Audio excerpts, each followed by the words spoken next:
Good morning, everyone. EagleX from ATX EagleX Gaming here today, and I have a deck profile that there's lots of excitement around. There's been lots of great friends and contributions and innovations in a playtest group referred to the church or the cultists all come together, and we have this deck that we've all loved and played.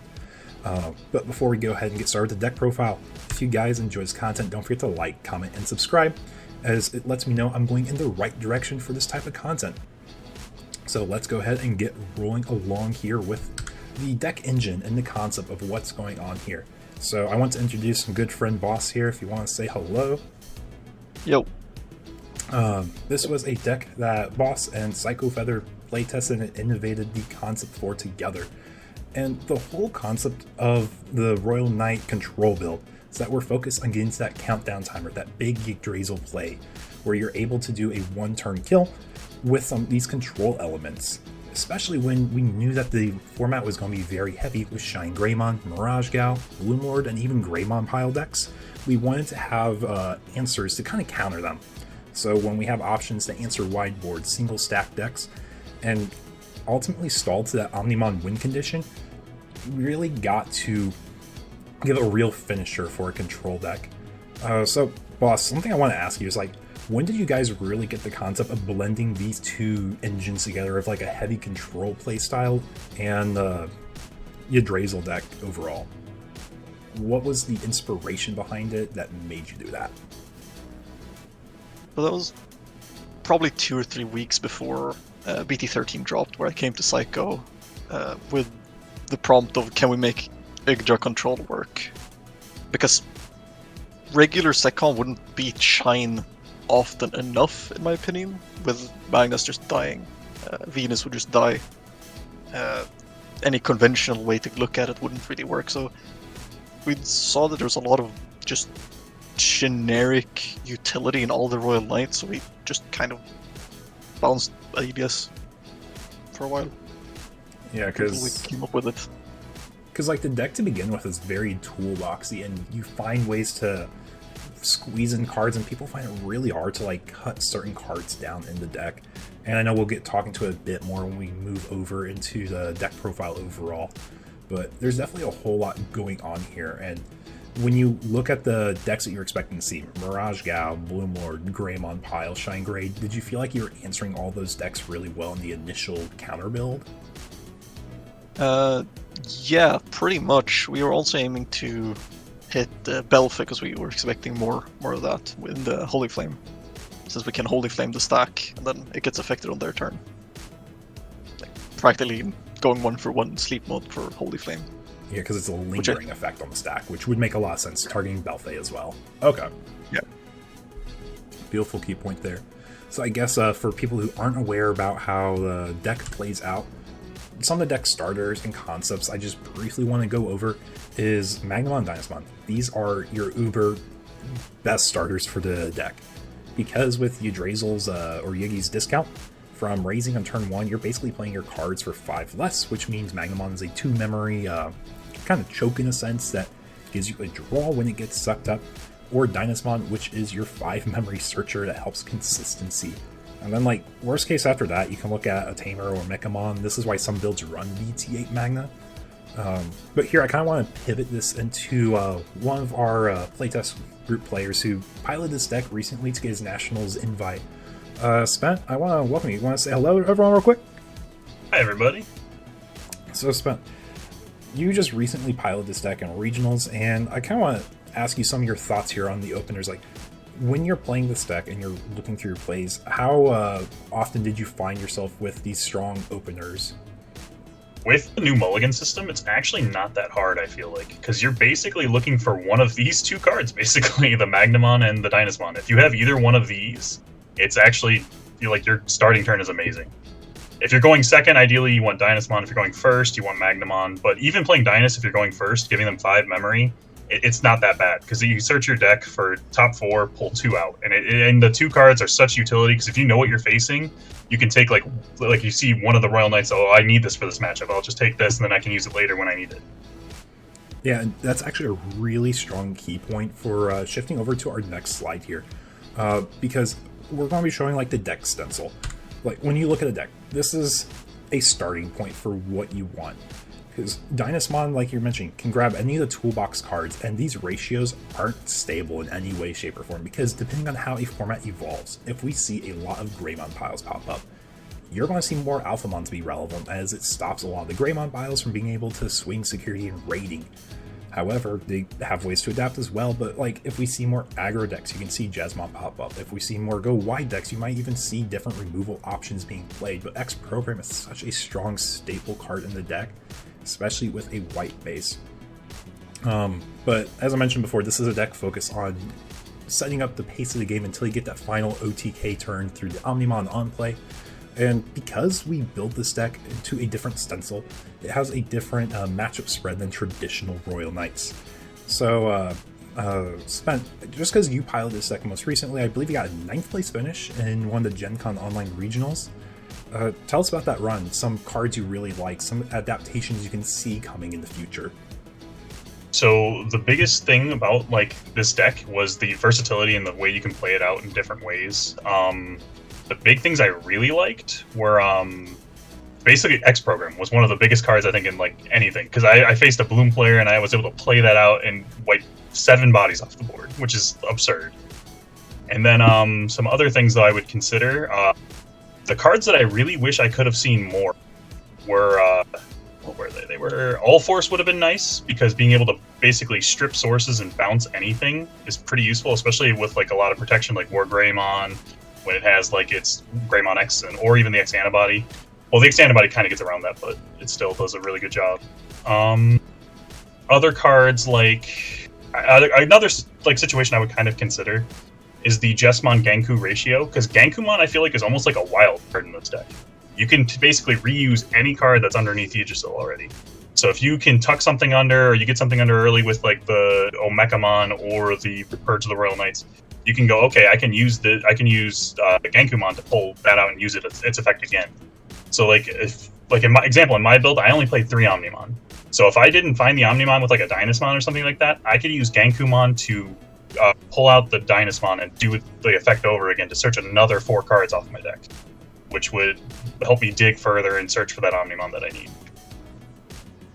Yeah, that's a really good point to bring up. Just like, and we mentioned like the deck's not always going to be looking this way. We adapt it for the format. There's a lot of cards that are even in consideration for like what the build could end up having in the future. And this is kind of where Baus's like history of playtesting this with Psycho, they've seen lots of different cards. They are trying different packages. So I kind of want to bring you back to it and on this part, but what different packages were you trying out with the deck that just weren't working well, and things that were working well but just weren't fitted into the right format for the deck? The big obvious one, Holy Flame or Holy Waves, reinforcing, just a healing package in general. We found that we just didn't have enough names with healing in the deck, and it would just cause us to be too slow. Or never set the alt. Too much deck space is what really eats up at. Yeah, exactly. Because we're trimming down a lot in this deck already by fitting in like the 11 options. Yeah, exactly. But generally, otherwise, it's just been tweaking ratios, like upping certain names. Like Alphamon wasn't in the first build at all. Fantastic card, great in the meta. Then, obviously, there's some names missing, like Examon or Lord Knight, where they're great names, but going this removal package, I don't think there's space for them, personally. Yeah, and that makes a lot of sense, depending on what we see adapting in the future, because, like, we mentioned that when Belphamon won that first regionals, a lot of people were panicking, saying that this is going to be bad for Royal Knights. We literally watched the finals come down to Psychmon basically eating up this matchup. Like, it just canceled it out. But with how the deck can be built, there's ways to adjust to it. The Marcuses being a really key part. I imagine Porcupons were used at one point. Crimson Blaze was something you can consider even. Yeah.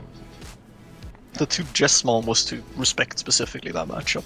Otherwise, that would have been 2 Gankus, for example. Yeah, and there's a lot of things we can talk about this deck. I kind of want to open the floor here to everyone that's kind of chilling here in voice chat. We talked about there's some bad matchups. Like, I think the worst matchup on paper is the traditional Royal Knights for the mirror, right? I have one comment on that. There's one card in this deck, if it's in security, you win that matchup, and that is Holy Flame. If they go for game and they hit a Holy Flame, they just lose, because then you can X program and then clear their board, and they have no Yggdrasil and no board.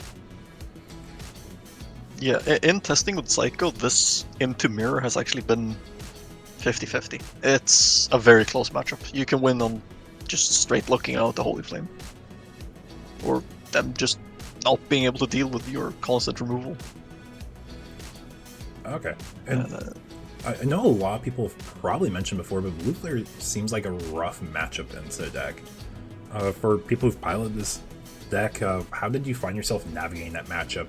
Did you find it to be like near impossible? Did you find there to be really good outs still that people just need to learn how to toolbox around a bit more?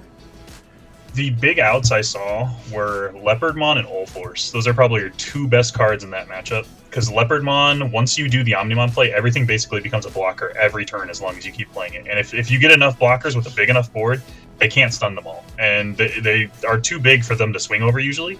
So you can just keep blocking, keep preventing them from like going for game. It tends to be a little more difficult for them. Ulforce strips their sources and bounces it to hand, so stripping their sources makes it a bit more difficult for them to reuse like pieces, and they have to rely more on the dual tamer they have then to use a source from trash. And then another, I will say there's a card I kind of missed because I used to play like regular Royal Knight, is if I had Leopardmon plus Lord Nightmon out on the field, Blue Flare had no chance. There was nothing they could do because they could basically get one body on board swing and their turn would pass. So I do kind of miss the Lord Knight a little bit in this. Like it does kind of make the matchup a little more tedious, but it's still very doable in my opinion. There's still a lot of cards that can help. Like another one is Gallantmon's really good because you can pop multiple bodies with it. There are a lot of outs. It just is a complicated matchup. You know, it's not going to be like a linear, you always do this when you see this, because you have so many, like we mentioned tools before. Genku can chain out Dynas, or even Genku can chain out basically anything that's relevant to give you longevity in the matchup. Yes, that is very true. And something I guess we didn't even mention is TK Kari. That card I feel is super slept on for this deck because you're not playing an aggressive deck that's going to chip early game. In fact, you're probably going to be chipped before anything else happens. And that's a way to really extend your plays. It lets you get 2 Royal Knights out potentially in one turn.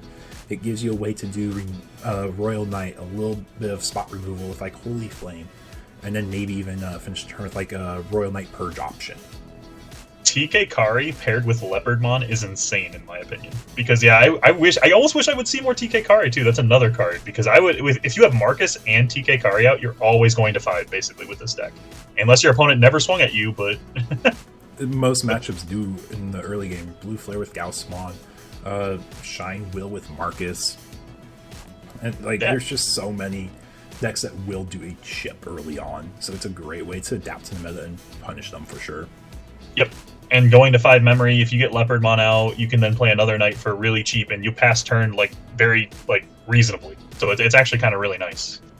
Yeah, because I think that was like one of the biggest glaring weaknesses of Royal Knights originally, was just like some of the memory thresholds that you were putting your opponent to.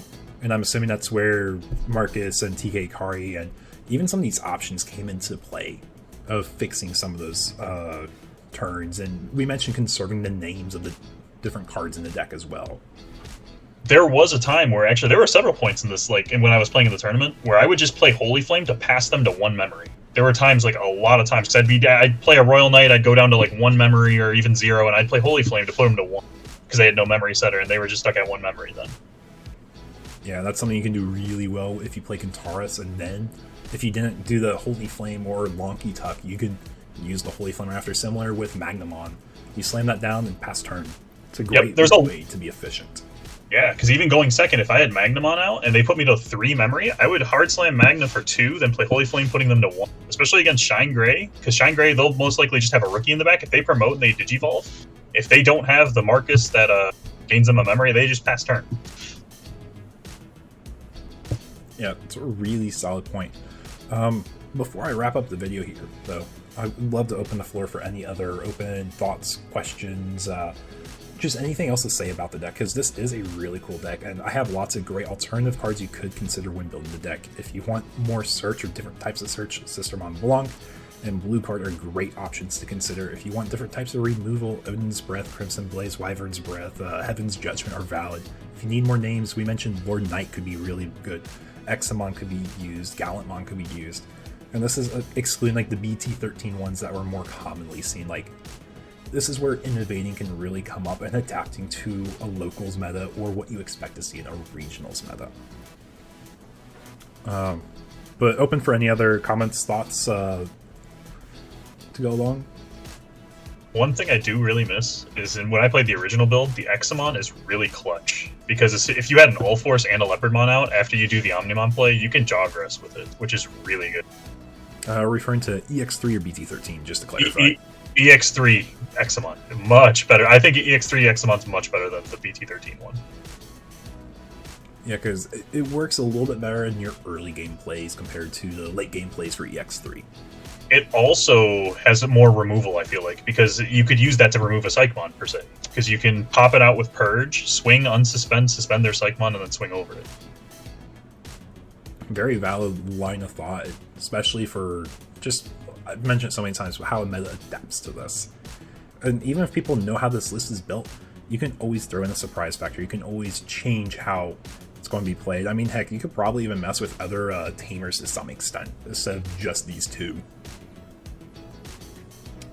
Yeah, definitely. There's some wiggle room in tamers. You can, for example, cut Marcus entirely to go 4 TK Kari. Or just skip out on that package entirely and go into a draw engine in your tamers. It's very reasonable. So finding that lacking. When you were playing through the deck, Boss, was there anything else you would really consider, or something you missed in some build that we don't have stenciled out here? Not really. It's definitely the Examon. That's the one I'd really like. Specifically the X3 one. The BT13 one is just flat out bad, I think. I agree with that. Okay. Well, with that being said, thank you so much, guys, for your time. A really awesome deck. If you guys enjoy it, let me know in the comments below. That being said, take care and have a nice one.